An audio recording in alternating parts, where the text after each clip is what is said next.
Ön nem sokára az Egyesült Államokba utazik. Nem is kevés időre, ha jól tudom. Igen, hosszabb időre, több mint 2 hónapra. Tanulmányozni az amerikai demokráciát, a váltógazdálkodást? Nem, az első 6 hétben egy ösztöndíjra megyek, ahol amerikai külpolitikát és amerikai politika csinálást fogok tanulmányozni néhány államban, és meg fogom látogatni a demokrata konvenciót, a demokrata pártnak a konvencióját, ami szentesíti, illetve véglegesíti, hogy a demokrata pártnak az jelöltje Bush-sal szemben ki lesz. Ezen részt veszek, és utána néhány politikussal, elsősorban informális találkozókon fogok részt venni. Kipjenem magam egy kicsit, és jövök haza.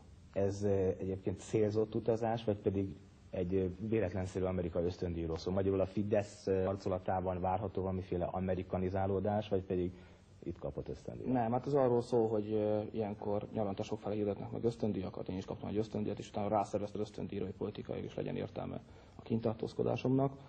Nincs amerikanizálódás, Magyarország Európában van, Amerika ugyan fontos, de nem az első számú partner ebben a pillanatban Magyarország számára és a földrajzi helyzetből. Ráadásul az amerikai külpolitika várható most már elég föltűnő módosulásából, ami a visszahúzódás felé mutat. Az következik, hogy Amerika nem lesz Magyarország első számú partnere a következő időszakban. Az országok föltehetően fontosabbak maradnak a számunkra. Köszönöm szépen.